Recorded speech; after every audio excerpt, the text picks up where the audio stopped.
Taigi Sky Progress TF priekinis bunkeris, unikalus rinkoje priekinis bunkeris, kuris gali turėti net 4 skyrius, 4 skirtingiams produktams, 4 skirtingoms medžiagoms, trąšoms ar sėkloms sėti.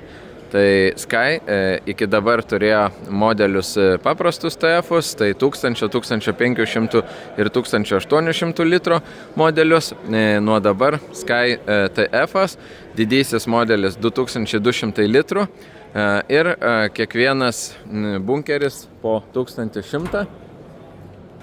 Platus atsidarantis gaubtas per visą bunkerio plotį ir ilgį, kas reiškia, kad mes turim žiauriai didelį užpilimo, pakrovimo aikštelės talpą turi, tai reiškia pačioj, matom dabar uždarytą sklendę, kiekvieną vakarą baigus darbą mes galim uždaryti sklendę, net jeigu lieka kažkiek sėklų ar trąšų ir tiesiog išvalyti ryte. 2 sėklų lygio pripildymo davikliai, tai aukštesnioji norma ir kada jau baiginėjasi, lygiai tas pats veidrodinių principų ir kitoje pusėje. Čia dar papildomai matom sumontuotas LED darbinės šviesas bunkerio apšvietimui ir papildomas kameras, jeigu norim stebėti, kaip mažėja mūsų norma, ar nesisluoksniuoja, ar nėra, sakykime, prastesnės kokybės trąšos, nestringa bunkerį ir gal nevyksta, tarkim, kokybiškas sėjimas. Šoniniai papildomi bunkeriai po 100 litrų, tai šiuo atveju lygiai taip pat mes galim turėti bunkerio sėklų lygio daviklį ir 3 skirtingas rytės, jas apžvelgsime iš apačios, kaip kiekviena kultūra yra sėjama. Tai plastikiniai bunkeriai, plastikiniai gaubtai sumažina bendrą bunkerio svorį ir darbą, aišku, su agresyviomis medžiagomis paverčia lengvesnį, nes priežiūra supaprastėja ir palengvėja. Taigi plačiai atsidarantis gaubtas per visą bunkerio plotį ir aukštį su hidrauliniais cilindriukais, kurie padeda išlaikyti atidarytą bunkerį pakrovimo metu. Priekyje galime turėti 2 skirtingas rampas. Tai viena rampa būtų žemiau tiesiog be papildomų visų šitų kronšteinų laikiklių, žemiau sumontuota užlipimo rampa visam bunkerio pakrovimui priežiūrai, renkantis modelį su priekiniais pasisukančiais ratais, kurie skirti tankinimui, mažesnės galios traktoriams nuima dalį svorio nuo priekinės pakabos ir tiesiog perteikia traktoriaus viduriui, sutankinti tarpuvežį, ypač jeigu gale yra dirbama, tarkim, arba su tiksliaja sėjamąja, arba jeigu yra dirbama, sakykime, su rotoriniu kultivatorium, su sėjamąja sumontuota iš paskos, kad traktorius vėžos, tarkim, dubliai, o tas tarpinis ruožas niekas jo nebesumina. Tai kad visas darbinis plotis prieš frezą būtų sutankintas ir per vidurį nebūtų likęs kalniukas, galima rinktis su Skyaus būtent vairuojama 2 ratų važiuoklė. Patys ratai yra žemaslėgės 480 pločio ir R17 diametro padangos, kas reiškia, kad mes turim didelį aukštį, netoli metro ir, kaip minėjau, visą darbinį plotį sutankinam tarpusavį su patentuota greito atkabinimo sistema. Tais atvejais, kada nereikia, mes galim ištraukę fiksavimo kaiščius, mes galim palikti atraminius ratus namuose ir važiuoti lauką tik tai su bunkeriu, ekstremaliai gal šlapiomis sąlygomis arba skutant, sėjant posėlį, kada nereikia priekių tankinimo. Kalbant apie apšvietimą, standarte turim šviesą su posūkio signalais ir kelio šviesas. Darbinės papildomos šviesos šonuose tiek bunkerį yra pasirenkama įranga. Lygiai taip pat pasirenkama įranga yra kairėje ir dešinėje sumontuotos kameros, kurias galime tiesiogiai prijungti prie traktoriaus valdymo monitoriaus. Tam yra skirtas specialus kameros laidas ir nedėti papildomai galim netgi ekranų. Jeigu norim, galim atskirai užsakyti ekraną viskam. Turim šone ventiliatorių sumontuotą. Ventiliatoriaus oro srautas keliauja link 2 dozatorių, kairės ir dešinės pusės. Turim A ir B dozatorius ir turim pasirinkimą, į kurį iš vamzdžių mes norim nukreipti, tarkim, pirmo skyriaus sėklas. Tai tarkim, pastatom šitą ant B pozicijos Ir veidrodinių principų kitoje pusėje mes turim antrą tokį patį reguliavimo sklendę. Čia mes pastatom ant A pozicijos. Tai reiškia, viena kultūra, viena sėkla, viena trąša keliauja kairių vamzdžių, kita keliauja dešinių.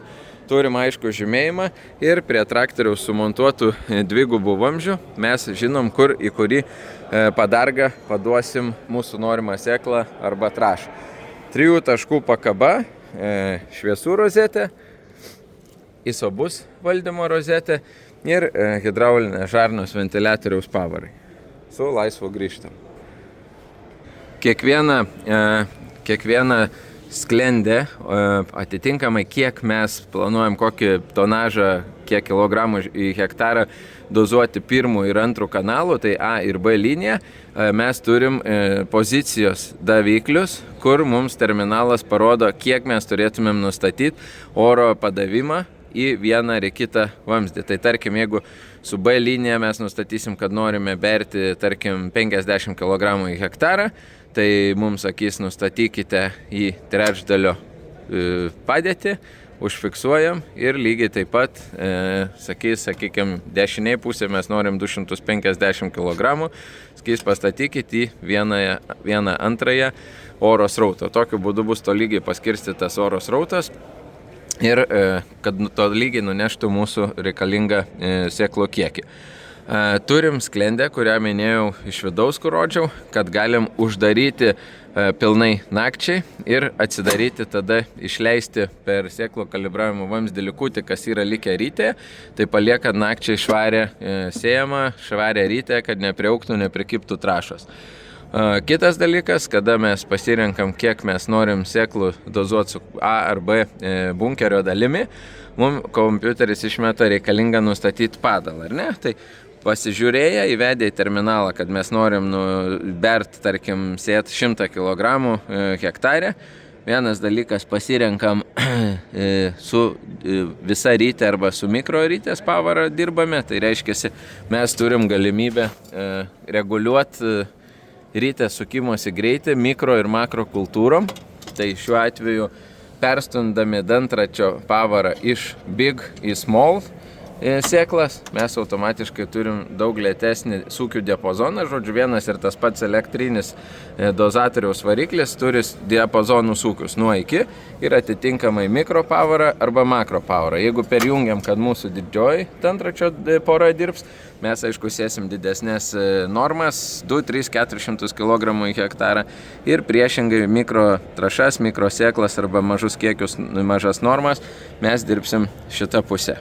Čia uždarom ir tada kalibracija vyksta taip, mums rodo, kad mes turėtumėm nustatyti skalės padėtį, tarkim, į 53, turim šone mygtuką, niekur nereikia lysti po priekinių bunkerių, paspaudus mygtuką plus, nukeliauja žymeklis ties mūsų 53 pozicija ir tada pakabinę pačioj kalibracinį maišelį, paspaudžiam mygtuką, prasukam ritę ir pasveriam tai, ką gaunam. Ta, ką gavom, įvedam į kompiuterį ir pats barstytuvo valdymo terminalas arba jūsų traktoriaus isobus terminalas žino, kokiais ūkiais reikia sukti ritę, kad pasiektų mūsų tą užstatytą normą.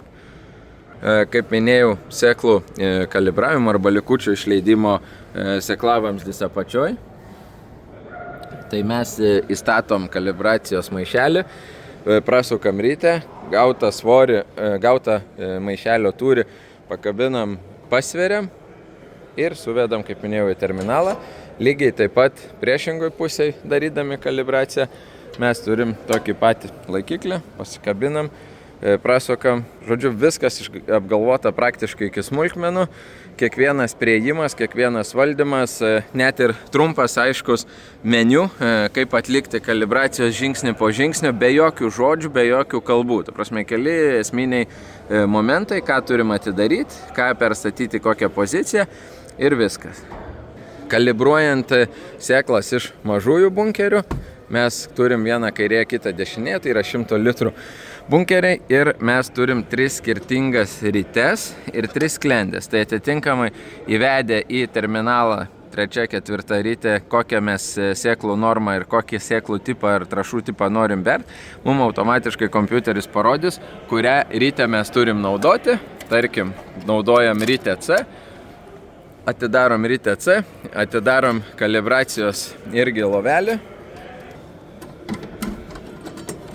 nustumėm į apačią, pakabinam kalibracijos maišelį, lygiai taip pat prasukam ryte, gautą svorį pasveriam ir vėl įvedam į terminalą. Tai jeigu naudojam visus 4 bunkerio skyrius, tai atliekam 4 kalibracijas ir visi 4 bunkeriai dirba nepriklausomai. Lygiai taip pat darbo metu, jeigu dirbam be tręšimo žemėlapių, mes galime sėjos metu didinti, mažinti normą važiuodami. Tarkim, matom šitoj zonoje, kad norim pridėti, tarkim, 10%, padidinam, norim sumažinti, pamažinam sėklų trašų normą tiesiog rankiniu būdu. Ir kas be ko, jeigu jūsų traktorius aprūpintas pilnai išmaniosiom technologijom, tai yra sekcijų kontrolė, kintama norma, Sky priekinis bunkeris gali dozuoti trašas ar sėklas kintamą normą, priklausomai nuo to, ar jūs turit įkėlę žemėlapį. Lygiai taip pat, renkantis Sky TF Progressa priekinį bunkerį su originaliu savo bunkerio valdymo terminalu, lygiai taip pat turėtumėm pilną valdymo galimybę su savo terminalu, savo anteną. Taigi, 4 plačiai pastatomos, 4 atlenkiamos plačiam pastatymui atraminės kojos leidžia stabiliai palikti parkingo pozicijoje patį bunkerį, greitai atkabinami ratai.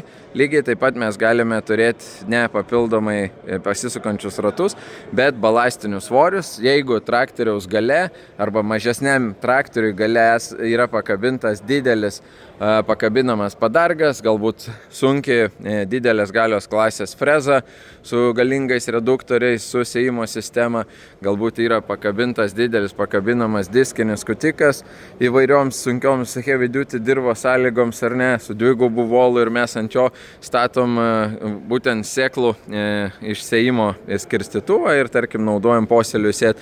Tai tokiu atveju priekinis bunkeris gali būti naudojamas ir su papildomais balastiniais svoriais.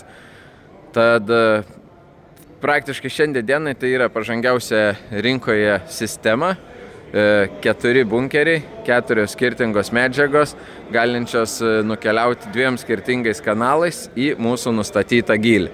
O tas yra aktualu, jeigu, tarkim, sėjam ir kad ir su diskiniu skutikliu, mes atitinkamai galime pasirinkti stambesnių sėklų išsėjimą, tvirtinam vienus laikiklius, kad užbertų diskai į sluoksnį žemės. Smulkesnės sėklas mes galime išdėlioti ir uždėti, tarkim, aketėlės gale, kad tik paviršių išbėrę įterptumėm ir turėtumėm kokybišką smulkių ir stambių sėklų sudygimą.